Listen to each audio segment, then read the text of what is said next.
These filthy dreamers defile the flesh, despise dominion, and speak evil of dignities.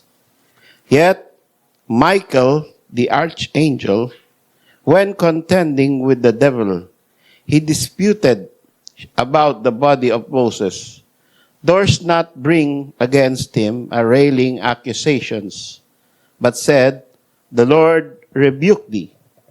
But these speak evil of those things which they know not, but what they know naturally, as brute beasts, in those things they corrupt themselves. So mga kapatid, ang atin pong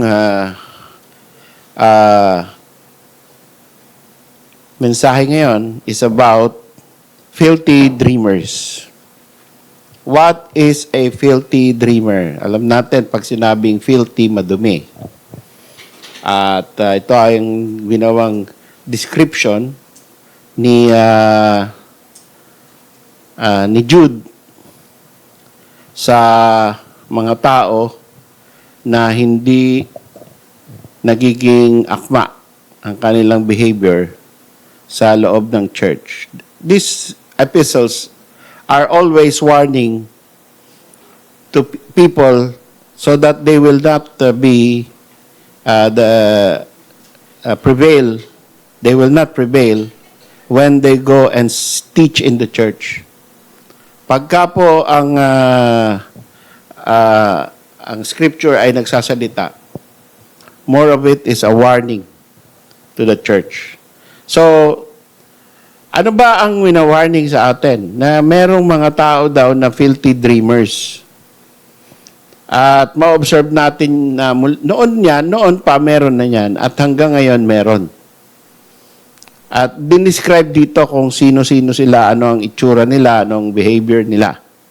Una, filthy dreamers defile the flesh. So, ano ba yung ibig sabihin ng defiling the flesh? Defile the flesh means to make your flesh dirty. Papaano ba nila nagiging dirty ang laman natin, no? Ang una diyan ay yung halimbawa naglalagay ka ng paint, no? Pinipinturahan mo yung sarili mo na mukha kang demonyo. 'Yon. Nakita nyo siguro yan, may mga gang ngayon, no? May mga gang na naglalagay ng kung ano-anong tattoo sa kanilang, at saka uso yan ngayon, ano? Yung nagtatato na talagang makikita mo yung, hindi mo na makilala kung sino yung dating, kung sino siya dati. No? Talagang nilagay niya ng, kung ano-ano na, nilagay niya ng ahas yung dibdib niya, nilagay niya ng sungay, yung nilagay niya ng mga kung ano-ano. So, you don't paint your flesh. Especially those who paint their flesh with demonic words. Sometimes, hindi natin alam, akala natin ay uso lang. Yung pala ay hindi na maganda. Minsan, sa t-shirt, titingnan nyo rin, pupunta-punta kayo dito sa church, tapos yung t-shirt nyo, meron palang pahiwatig tungkol sa mga kalaban ng Diyos. Di ba? Kaya mag-ingat din tayo. Hindi tayo dapat makita na ang t-shirt natin ay merong mga slogan na hindi tama. Halimbawa, yung swastika. Di ba? Ingat tayo dyan. Yung may mga sungay, yung may mga games, yung may mga, minsan, yung, alam niyo yung nauso yung si Che Guevara. Di ba? Rebelde, satanista, marxista yan . Tapos, lalagyan mo yung, simbolo ng rebelde. Lalagay mo sa t-shirt mo o ipatatak mo sa laman mo. So this is just an example, but another is piercing the flesh. It makes the flesh filthy. Yan.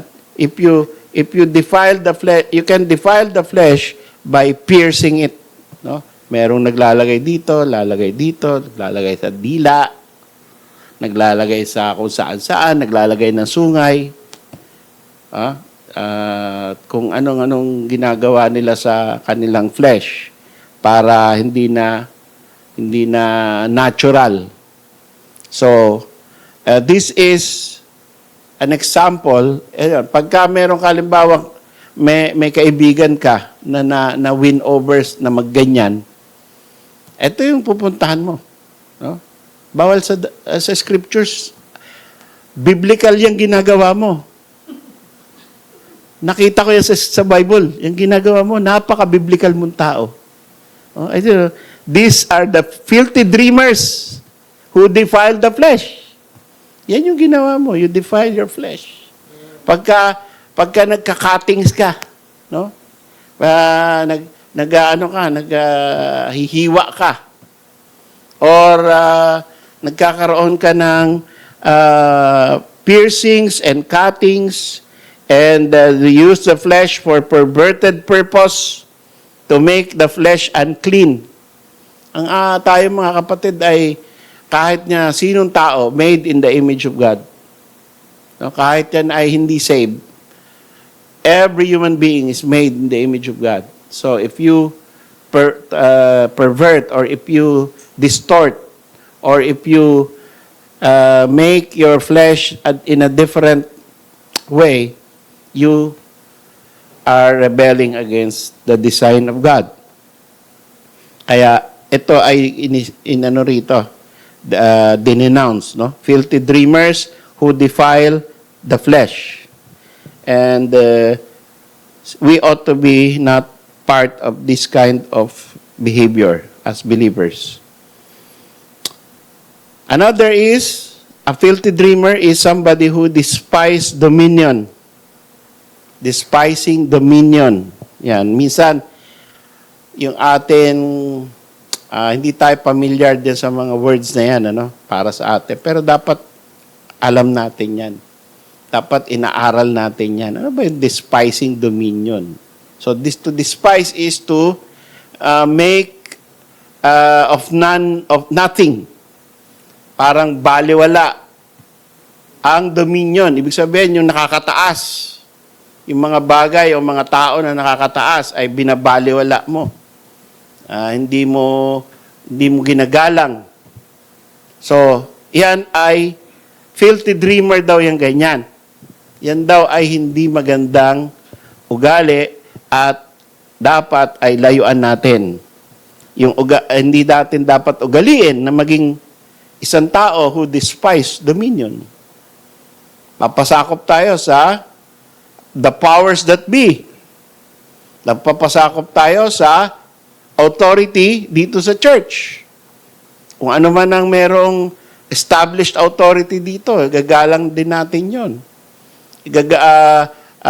Sa gobyerno, at saka dito, at saka sa school, saan mang dako, basta may authority, that is a dominion. And we ought not to despise dominion. Gagalang natin. Pag sinabing no parking, huwag kang mag-park. No? So, ako, nakakita ko, no parking. Minsan, no stopping anytime. Sobrang lupit, Pero talaga doon ka dapat huminto, Saglit lang naman, Bababa mo lang si misis, may handa na ako sagot doon pag sinita ako. Sandali lang po, senior na ho kami. Malayo ho kasi pag doon pa kami, lalakad yung si Lola, lalakad doon, Sige po, sir, take your time. Diba? So, anyway, as much as possible, wag tayong magkaroon ng violation. Wag tayong violators. No? Intentionally, yung parang binabaliwala natin. Hindi, para sa kanila lang yan. Kami, exempted kami. Yan. So, hanggat maaari, sunod tayo. No? At kahit na hindi maganda yung patakaran, ay subukan pa rin natin, we try our best na magpasakop sa gobyerno, Binan natin, di maganda yung patakaran. Pero nagalang pa rin natin. Diba? Yun ang istorya nila Paul. Si Paul, honor the king. Sino yung king? King Neron, Caesar. Pumapatay ng mga Kristiyano. Pumapatay ng mga umuusig ng mga Jew. No? Tyrant. Pero nasabi niya, honor the king. Kaya hindi sabi, rebel against the king. Oh. Kaya tayo, kahit na tayo ay sabihin na natin, di tayo payag sa mga ginagawa ng mga ibang authorities over us. Still, we honor. Still, we don't despise dignities. At ang isang example dito ay ito, no? Kasi people who speak evil of dignities because of their attitude of despising ay hindi na nila mapigilan yung sarili nila to speak evil of dignities. Talagang ayaw nilang magpasakop, kaya ang gagawin nila ay lalaitin na nila yung mga tao na over them.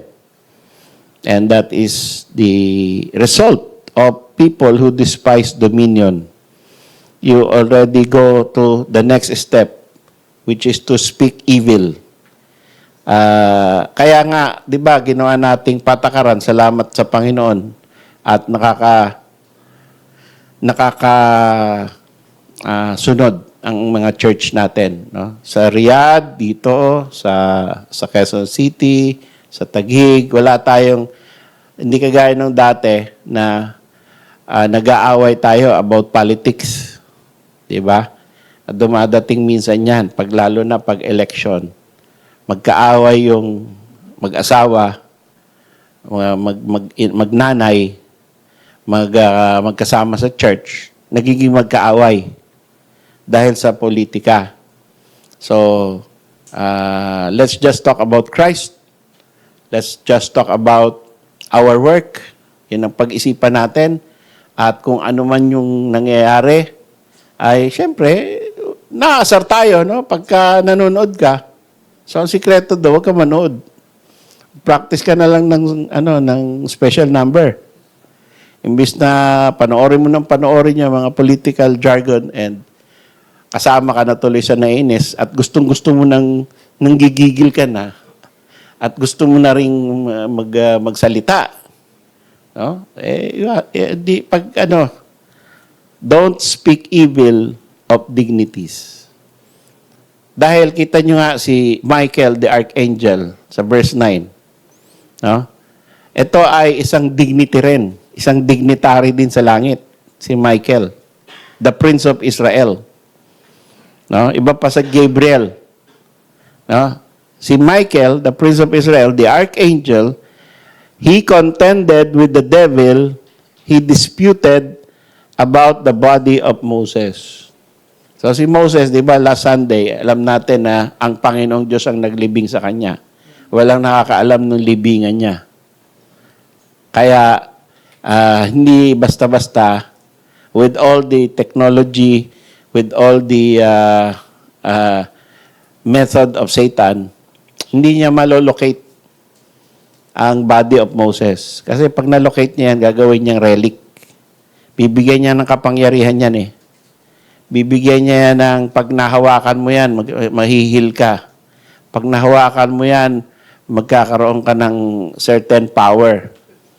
No? Kikita nyo, di ba, uso ngayon sa mga Avengers na hawakan. Si Darna, nakasubo ng bato, nakalipad.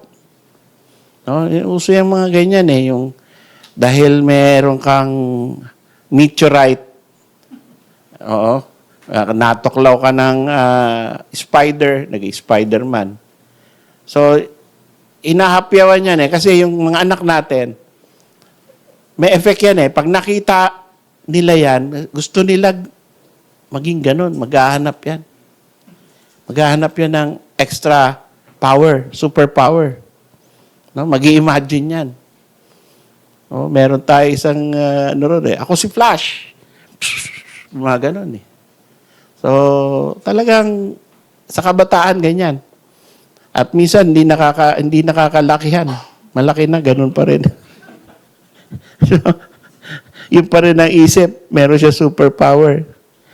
So, wag po tayong gumaya tayo kay Michael, the archangel, who, when he was contending with the devil, he did not bring against him a railing accusation. So, ano yung railing accusation? Yung a sentence designed to put down and to raise yourself up, na para bagang ikaw ay may kapangyarihan against the devil na kayang-kaya mo. Meron ako nakita, ito ba yun? Oh, hindi. Meron ako nakita, isang Pentecostal preacher. Sabi niya, kayang-kaya ko yan si Satanas. Hindi nakakaintindi. No? Kahit sino pa sa atin, walang makakakaya kay Satanas. Kahit nga mga angels, without the authority of God, hindi nila mababind si Satan. Only the Lord Jesus Christ has that authority. Kaya sabi nito ni Michael, the Lord rebuked thee. Hindi niya sinabing, I rebuke you. Walang power si Michael over the dignity, which is Lucifer or Satan, the enemy. Binigay niya ng kapangyarihan din ng Panginoon Kaya nga, sabi niya sa Panginoon bibigay ko sa iyo to. Sumamba ka lang sa akin. May kapangyarihan siya magbigay ng blessing.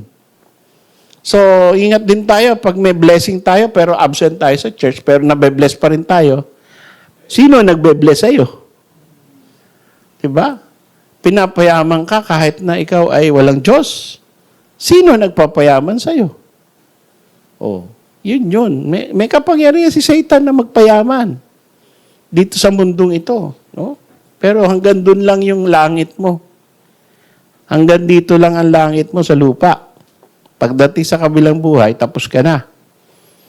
No? So, kagaya ng rich man, in the earth, thou art comforted. Diba? And after death, you will no longer receive the comfort, but torment. Kaya si Michael maingat. No? Michael the archangel did not bring railing accusation, but said, the Lord rebuke thee. Our refuge, our power is in the Lord. Minsan, nagkakamali tayo, no? Ang lakas mong manalangin. Powerful yung panalangin mo. Oh, describe nila, this is a very powerful prayer. No. The power is God. The prayer is the appeal to God who has the power. So, ano yan? May combination of words na pagka yun ang tama yung pagkakasalansan mo ng mga salita, powerful. Walang power ang prayer per se. But because you appeal to God and God decides to give you favor, then you experience and you can see the power of God. The healing power of God. The success-giving power of God. The giving of a good ministry from the power of God. Lahat yan galing sa Panginoon. Siya yung may kapangyarihan. Kaya, pag meron din tayong kaaway, ganun din. Huwag nating sabihin na baka hindi mo kilala yung binigay sa akin ng Diyos na kapangyarihan. Meron akong kaibigan na gano'n Sabi niya, meron daw humamon sa kanya, 3 tambay. Jesus Miracle Crusade siya 3 tambay. Mahamon sa kanya na kinikikilan siya. Sabi niya, baka hindi nyo kilala ko sino yung kaharap nyo. Sa Panginoon ako. May kapangyarihan ako galing sa Panginoon. Tapos, Brother Nilo, sabi niya, Brother Nilo. Binanggit ko 3 beses, in Jesus' name, in Jesus' name, in Jesus' name. Sumakit yan tiyan nila lahat. Hindi nila alam yung power natin. Sabi ko, delikado tong tao na to. No?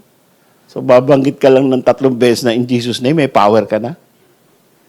Oh.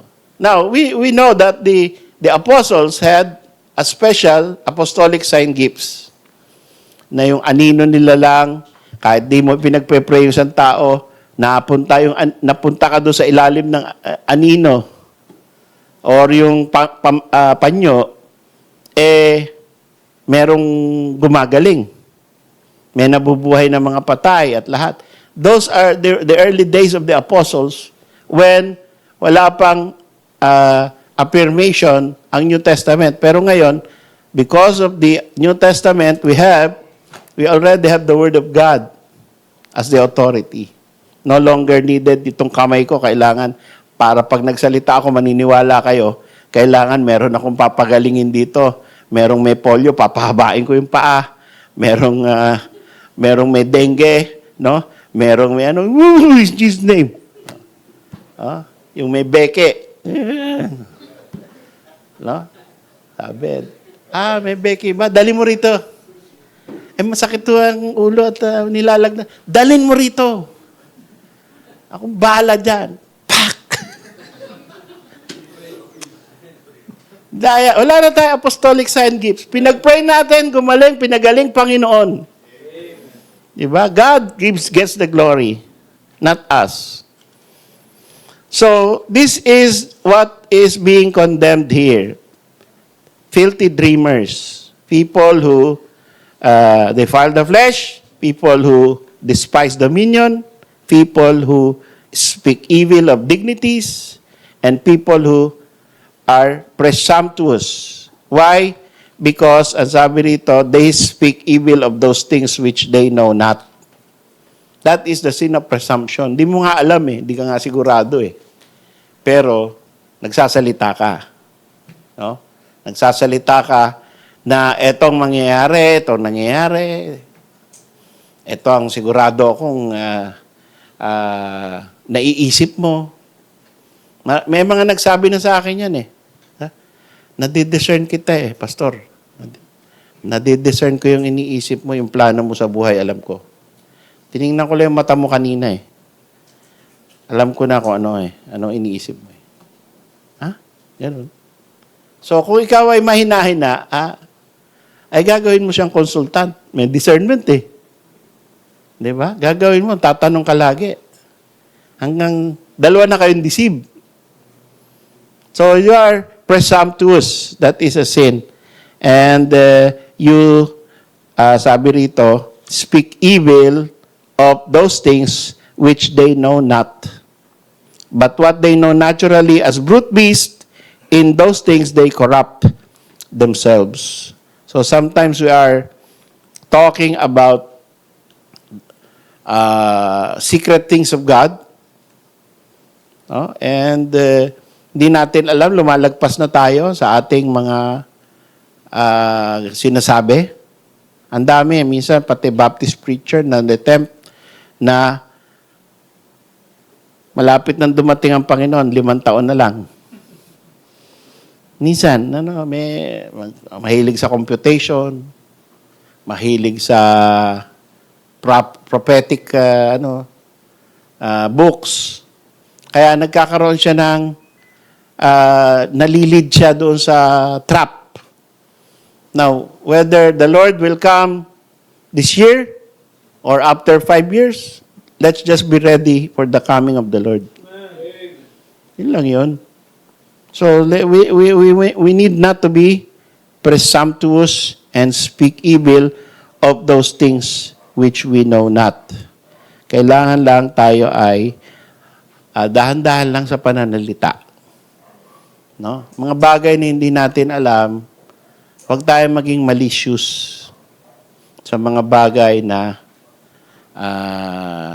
sinisikreto nga ng mga tao sa atin So, hayaan natin na sila ang magsalita na i-reveal nila yung sarili nila. Kung meron ka na detect na something wrong doon sa tao, ay huwag mong i-assume na nahuhulaan mo na siya by means of your psychology, body language, or nadudulas na siya sa sarili niyang sinasabi, no, ang the best approach is maging tapat. Sabi mo, hamunin mo, magtapat ka nga. Ano ba talaga? Ano ba talaga ang problema? Meron ba? Pag nililihim pa rin niya, cargo niya yun, hindi mo cargo yun. Huwag mong sabihin na alam ko na problema mo. Huwag mo na ilihim. Eto yan ano? Hindi. Oh, nagkukunyari ka pa eh. Papalusot ka pa eh. Mahirap yung ganon. No? Mahirap yung ganon. Huli ka ng huli. Assume ka ng assume. Tapos, hindi mo naman makuha talaga. Tapos sa mind mo, yun na yun. Hindi mo naaalisin. Oh. So, let them speak freely. If they don't want to say what they should say, then that's not our burden. We try to help, but we are being refused. Yung ating approach, in-refuse, then okay. We will not speak evil of brethren or even of non-brethren. Those things which we don't know against other people, ay bayaan natin na God will reveal it to them and to us. So yan po ang magandang patakaran sa buhay so that we will not be presumptuous. So what do we do? Sabi sa Jude sa Jude verse 20, tingnan nyo, no? Jude 8 tayo, di ba? So baba tayo sa Jude 20. In conclusion, ano? Sabi sa Jude 20, "But ye, beloved, building up yourselves on your most holy faith, praying in the Holy Ghost, keep yourselves in the love of God, looking for the mercy of our Lord Jesus Christ unto eternal life, and of some have compassion, making a difference, and others save with fear, pulling them out of the fire, hating even the garments spotted by the flesh." So ano ang mga behavior ng mga mananampalataya? Para makaiwas tayo doon sa filthy dreaming. Una, build up yourself on the most holy faith. So, continue building, growing. No? Huwag tayo magpabaya sa ating personal, spiritual growth. Huwag tayong umasa lang sa feeding mula sa church, mula sa pastor. There are, kumbaga dito sa pulpit, pinopronounce natin, hopefully, by God's grace, we are instruments of your growth and knowledge of our Lord and Savior Jesus Christ. But it's, I think, kung sasabihin ko, I think it's only 10%. The 90% of your growth is in your own life, in your own reading of the scriptures, in your own reading of books, or in your own consumption of preaching, of your own personal Bible study. No, pagka kasi ikaw, you delight in the law of the Lord, you meditate therein day and night, makikita mo yung pagka nagbasa ka, tumatalon yung Word of God yung thoughts about God sa isip mo, mag-e-enjoy ka magbasa. No? Minsan nagbabasa ako ganyan, sabi ko, babasahin ko tong buong chapter. Nakakatatlong verse lang ako, sobrang baha na ng thoughts about God. Nakakatatlo pa lang akong verse. Hindi na ako makatuloy. So I have to stop and write. Because if I go forward, makakalimutan ko yun. No? I have to stop and write about it or record it. No? Re-record ko, meron ako recorder sa cellphone. Sasabihin ko yung napunta. Minsan, umaandar ako, nagda-drive ako mag-isa. Tapos, may makikita akong sign or tao. Tapos, may maiisip ako na, I think, may sinasabi ang Panginoon tungkol dyan sa bagay na yan. So, I have to look at the Word of God So, tatabi ako. Imbis na dire-diretso, kaya minsan matagal ang biyahe, no? Kasi tatabi ka, hanap ka ng parking o ng gasoline station, tapos susulat ka.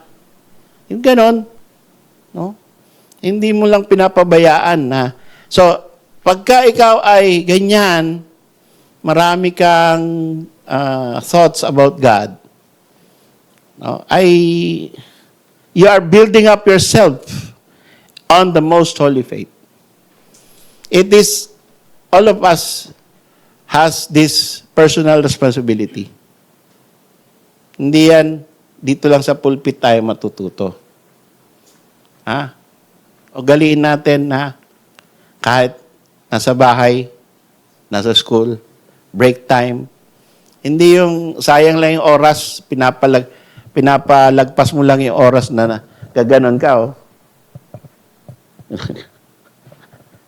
Ginagawa niyo ba minsan yun? Twiddling thumb, twiddling fingers, dahil wala kang magawa. So, or scroll, no? Sayang. But build up yourself on the most holy faith. Keep building up yourself. Praying in the Holy Ghost. So, magka-partner yan, ano? Yung building up yourself, growing in the scriptures, and then praying in the Holy Ghost. Because andyan yung kapangyarihan to understand the Word of God. And, makorelate sa buhay mo, sa buhay ng iba, maintindihan mo ang nangyayari. Sabi ni David, I am wiser than my teachers because I have learned thy word. I have read thy word. Nag-aaral ako ng salita mo, kaya mas naintindihan ko kaysa doon sa mga teacher ko na hindi nagbabasa ng Bible. Oh. So, we pray. And then, keep yourselves in the love of God. So, ano yung growth kung wala ka naman love? 'Di ba? Malago ka nga sa pananampalataya, hindi ka naman umiibig sa kapwa mo. Hindi mo na-exercise sa mga kapwa mo member. So, natutuwa ako doon sa mga hindi lang mapigil yung sarili nila. Paano kaya ako makakapagbigay instead na ano kaya mapapala ko dyan sa church na yan? O dyan sa tao na yan? Ang inisip niya lagi, ano bang maibe-bless ko? Paano ko ba maibe-bless ang church na to? Maibe-bless yung tao na to? Ano ba magagawa ko? Ano bang meron dito sa paligid ko na pwede kong iabot? No? Kahit yung masabi mo lang na salamat sa Panginoon, nakilala kita. Salamat sa Panginoon, blessing ka sa akin last Sunday. That is already something. No? Merong words. Imbis na birthday ng isang tao, ang greeting mo, HBD. Napaka-short, no? Hindi kaya thumbs up. HBD. Kala mo sufficient na yon? No? Habaan nyo naman. Di ba? Sabi nyo, blessing ka sa buhay ko. Salamat sa testimony mo. Yung mga ganun. Di ba? Encouraging words. Mag-isip naman tayo. No? So, be a blessing to others. Keep yourselves in the love of God. Genuine love. Hindi yung fake love. No? Na sabi ni pastor, kailangan daw, habaan ko yung sasabihin. Ano kaya masabi? Makapag-AI na nga lang para may masabi. Oh. Tamad na tamad talaga no? So, totoo. Totoong pag-ibig. Totoong meron ka nakikitang quality doon sa kapatiran. Keep looking at the mercy of our Lord. Sabi, keep yourselves in the love of God, looking for the mercy of our Lord Jesus Christ unto eternal life. So, love, susunod doon, mercy. Gahanap ka lagi. Una, gusto mo maging merciful to others. Tapos, naghahanap ka ng mercies of God. sa buhay mo. Lastly, have compassion. So, ibig sabihin niyan, compassion to the lost. Ang iniisip mo lagi sa kapwa mo ay prospect. Kailangan niya ng salita ng Diyos, kailangan niya maligtas. Kanina, pinatranslate ko sa Bisaya yung soul winning effort para kay Duterte. Tapos binigay ko kay Belgica. No? So sana makarating kay Pangulong Duterte na magsisi ka sa kasalanan mo, mga pinatay mo o pinapatay mo. Papatawarin niya ng Panginoong Hesus, tumawag ka sa kanya. Ay, namin naman niya eh. 'Di ba? Hindi naman tayo nag-a-accuse. Sabi niya, pinatay ko talaga. Nagpapatay talaga ako. O, magsisi ka dyan. Hindi mo yan pwede sabihin na patawad. O, ipag-pray niyo ako para patawarin ako. Hindi. Ikaw mismo ay magpasakop sa Panginoong Hesukristo. Yung dugo ni Kristo ay magbubura doon sa mga kasalanan niya ng pagpatay at pag-uutos na pumatay. No? So, that is, nilagay ko sa Bisaya. Maikli lang. Sana ay ipatawag ako sa Davao at para face to face, no? Pero si Bellica, sabi nila ano raw yan eh. Believer din. So sana magkaroon sila ng more explanation to him. And makita natin na he is bowing on his knee to the Lord Jesus Christ. That will be a good day in our lives. No? So tayo po ay tumayo na sa ating pagtatapos at manalangin tayo sa Panginoon that we are not filthy dreamers. We avoid these kinds of behavior, but we are people who seek the love of God.